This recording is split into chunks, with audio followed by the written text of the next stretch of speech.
اعوذ باللہ من الشیطان الرجیم بسم اللہ الرحمن الرحیم الحمد للہ رب العالمین والصلاة والسلام علی اشرف الانبیاء والمرسلین واہل بیتہ الطیبین الطاہرین المعصومین اما بعد۔ سورہ مبارکہ بقرہ آیت نمبر 248 سے آیت نمبر 252، 248 سے 252۔ بسم اللہ الرحمن الرحیم۔ وقال لهم نبيهم إن آية ملكه أن يأتيكم التابوت فيه سكينة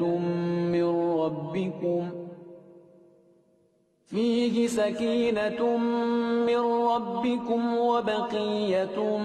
مما ترك آل موسى وآل هارون تحمله الملائكة إن في ذلك لآية لكم إن كنتم مؤمنين۔ فلما فصل طالوت بالجنود قال إن الله مبتليكم بنهر فمن شرب منه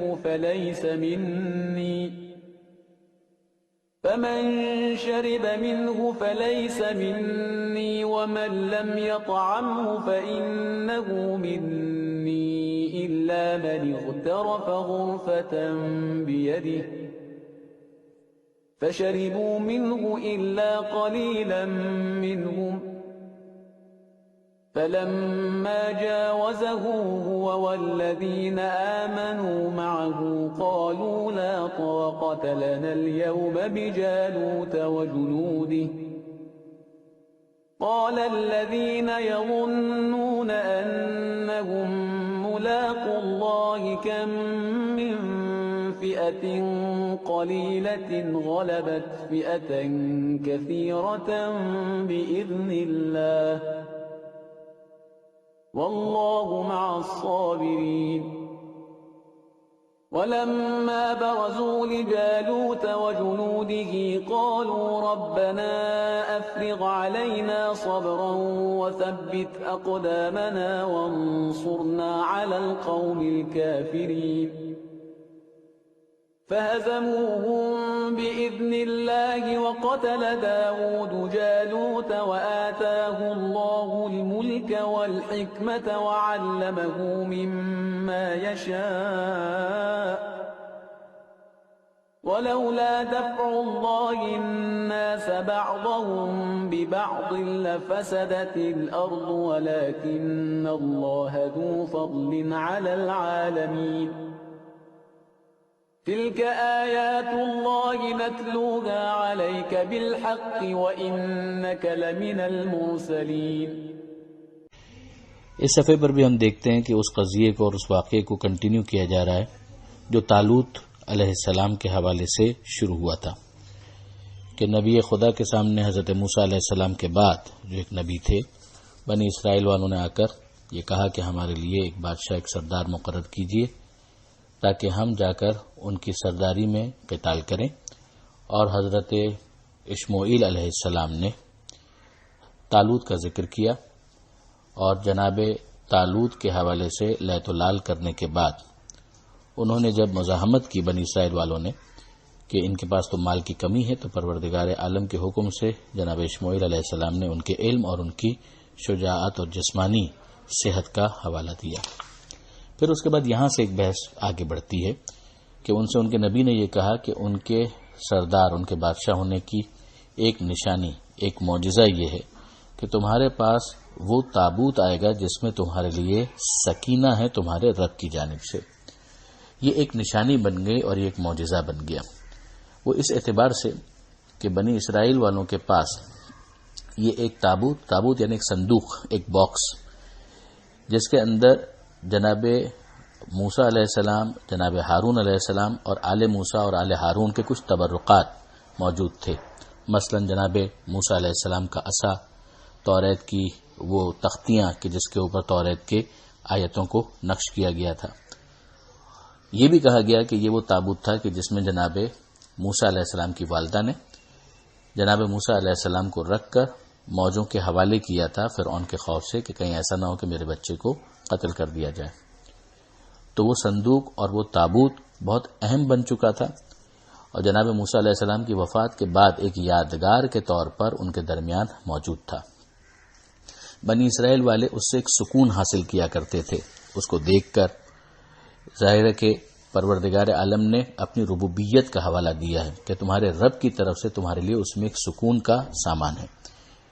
یہ بھی کہا جاتا ہے کہ وہ باقاعدہ اس کو اگر کسی موقع پر کسی محاذ پر جانا ہوتا تھا تو اسے آگے آگے رکھتے تھے، اور اس کو دیکھ کر انہیں ایک حوصلہ اور ڈھارس ملتی تھی۔ یہیں پر ہمارے لیے کچھ چیزیں اور بھی واضح ہو جاتی ہیں کہ نبی خدا اگر اس دنیا سے چلے بھی جائیں، نبی خدا کی آل اگر وہ بھی اس دنیا میں نہ ہو اور ان کے کچھ تبرکات ہوں، تو پھر اس کو دیکھ کر اس سے حرارت ایمانی حاصل کرنا، اس سے ایک سکون حاصل کرنا، ایک اطمینان حاصل کرنا، یہ پروردگار عالم نے اس کے اندر اپنی ربوبیت کا حوالہ دیا ہے۔ جس کے بعد معصومین کی یادگار کے اوپر اعتراض کرنا، پیغمبر اکرم صلی اللہ علیہ وآلہ وسلم کی جو باقیات ہیں ان کو مسمار کرنا، اس کا کیا معاملہ بنے گا ان آیتوں کی روشنی میں وہ آپ خود اندازہ کر سکتے ہیں کہ ہمارے سامنے بالکل واضح ہے کہ یہ بنی اسرائیل کا طریقہ کار تھا۔ پروردگار اپنی ربوبیت کا حوالہ دے کر اس کو انڈوز بھی کر رہا ہے۔ تو یہاں پر پروردگار عالم نے یہ ایک نشانی بنا دی کہ وہ لوگ ابتداءً اس صندوق سے اور اس تابوت سے استفادہ کرتے تھے، ایک روحانی استفادہ، مگر پھر بعد میں ان لوگوں نے جب اس کی قدر نہیں کی تو پھر معاملہ اس طرح سے ہو گیا کہ وہ ان سے چھن گیا۔ اس کی تفصیل قرآن نے نہیں بیان کی، مگر تفاسیر وغیرہ کے اندر اگر آپ دیکھیں تو معاملہ یہ تھا کہ فلسطین کے بت پرست تھے جن کے پاس وہ چلا گیا، اور پھر وہ لوگ بھی اس سے بیزار ہو گئے۔ ظاہر ہے کہ ان کے لیے تو کوئی اسپرچول اٹیچمنٹ یا روحانی کوئی تعلق تھا نہیں، تو بہرحال ان لوگوں نے اس کو وہاں سے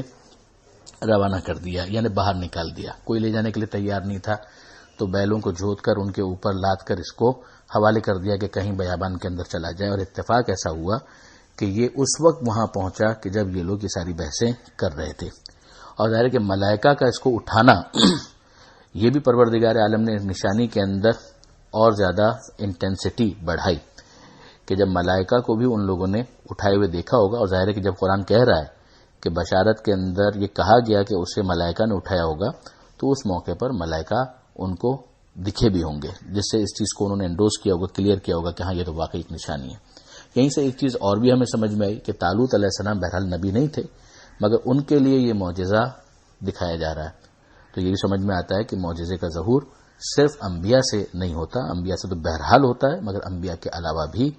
غیر انبیاء سے بھی معجزہ ظاہر ہو سکتا ہے۔ ان کی کرامتوں کو اور ان کے مرتبے کو سمجھانے کے لیے بھی یقیناً معجزہ ظاہر کیا جا سکتا ہے۔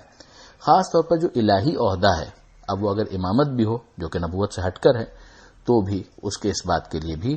بعض مقامات پر مصلحت پروردگار کے مطابق معجزات کو ظاہر کیا جا سکتا ہے۔ تو یہاں پر کہا گیا کہ اس میں تمہارے لیے نشانیاں ہیں اگر تم مومن ہو۔ اب یہ بادل ناخواستہ حضرت طالوت کے ساتھ تو ہوئے اور روانہ ہوئے وہ پورا لشکر، تو یہاں پر جناب طالوت علیہ السلام نے پھر ایک مرتبہ فلٹر کیا ہے کہ وہ افراد جو اب بھی ساتھ میں ہیں، اگر ان میں کچھ ایسے ہیں کہ جو ایمان کے اعتبار سے پختہ نہیں ہیں، تو یہیں پر وہ فلٹر آؤٹ ہو جائیں۔ تو یہ کہا کہ تمہارا خدا امتحان لے گا ایک نہر کے ذریعے سے، جو اس میں سے پی لے گا اس کا مجھ سے کوئی تعلق نہیں، منیت سے اسے خارج کر دیا، اور اگر نہ پیے تو وہ مجھ میں سے ہے، یعنی میرے اپنوں میں شمار ہوگا، منیت کی منزل پر ہوگا۔ ہاں جو بھرے ایک چلو پانی، یعنی یہ اب اس کی تعبیر کی گئی بعض افراد کی جانب سے کہ اس سے مراد یہ ہے کہ ایک چلو پانی پینے کی اجازت دی گئی، مگر بہرحال اس سلسلے میں کوئی روایت نہیں ہے، لہذا علامہ سید علی نقی صاحب نے ایک بہت پیارا اور بہت عمدہ اس کے اوپر ایک تبصرہ کیا ہے کہ چونکہ حدیث معصوم اس بارے میں کوئی نہیں ہے، اس لیے ہمیں اس کے خلاف سوچنے کا حق ہے، اور سمجھ میں یہ آتا ہے کہ اگر ایک آدھ چلو کی اجازت دینا ہوتی تو یہ لفظ نہ کہی گئی ہوتی کہ جو چکھے بھی نہ وہ مجھ سے تعلق رکھتا ہے، کیونکہ ایک چلو تو چکھنے سے بہت زیادہ ہوا، پھر چکھنے کی نفی سے اس کے استثناء کا کیا مطلب؟ ہم سمجھتے ہیں کہ قرآن میں چلو ہاتھ میں لینے کا ذکر ہر پینے کا ذکر ہے ہی نہیں، ذکر ہی نہیں، کیوں نہ سمجھا جائے کہ چلو ہاتھ میں لے کر پھینک دینا مراد ہے، جس کی نظیر آخرین میں نہر فرات اور حضرت ابوالفضل عباس ابن علی علیہ السلام اور لب نہ تر کرنے اور چلو میں پانی پھینک دینے کی واقعیت کی شکل میں موجود ہے، یعنی وہ اتنا اہم مرحلہ کہ جہاں پر ہاتھ میں پانی لینے کے بعد پھر پینے کی اجازت نہ ہو، تو امتحان اور شدید ہو جاتا ہے، جس کا ایک مظاہرہ کربلا کے واقعے کے اندر ہمیں نظر آتا ہے۔ تو یہاں پر ہمیں نظر آیا کہ پروردگار عالم نے کہا کہ ان میں سے ایک بڑی جماعت تھی جس نے پانی پی لیا، اور کچھ ہی تھے کہ جنہوں نے پانی نہیں پیا۔ جب یہ لوگ آگے بڑھے تو اب یہ فلٹر آؤٹ ہونے کے بعد، مزید فلٹر ہونے کے بعد یہ آگے بڑھے، یعنی یہ پانی والا امتحان دینے کے بعد، تو یہ بھی اور جو ایمان رکھتے تھے ان کے ساتھ وہ بھی، تو انہوں نے کیا کہا؟ انہوں نے کہا لا طاقت لنا اليوم بجالوت وجنودہ۔ جالوت جو بادشاہ تھا اور جس نے ان کو گویا دربدر کیا تھا، بے گھر کیا تھا، جب اس کا لشکر دیکھا تو انہوں نے یہ کہا کہ آج تو ہمارے پاس طاقت ہی نہیں ہے کہ ہم جالوت اور اس کے لشکر کا مقابلہ کر سکیں۔ مگر وہ جو اللہ کی ملاقات پر یقین رکھتے تھے یا حد اقل انہیں اس بات کا گمان تھا،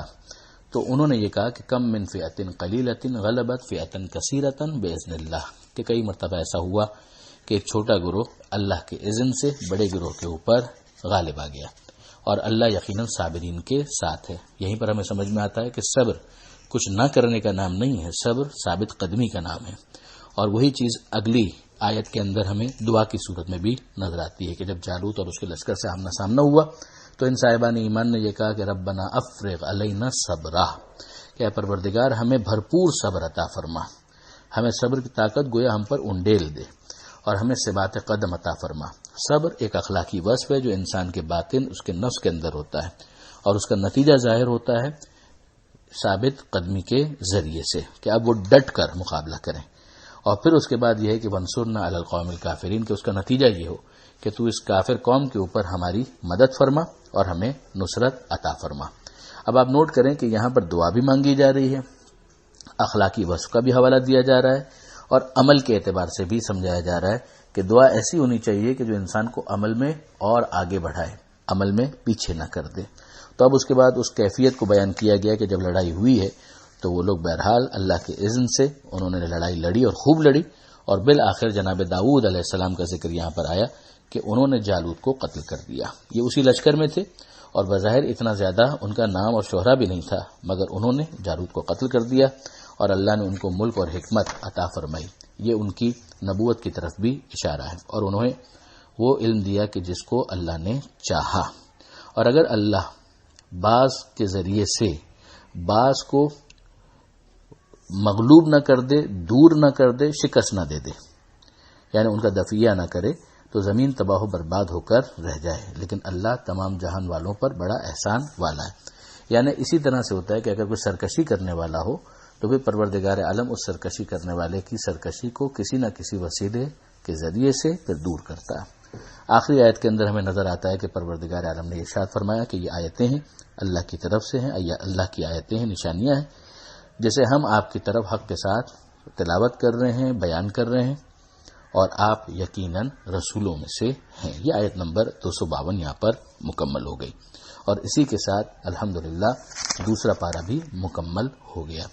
پروردگار عالم سے دعا ہے کہ وہ قرآن مجید سمجھنے اور اس پر عمل کرنے کی توفیق عطا فرمائے، اور وارث قرآن امام زمانہ کے ظہور میں تعجیل فرمائے۔ وآخر دعوانا ان الحمدللہ رب العالمین،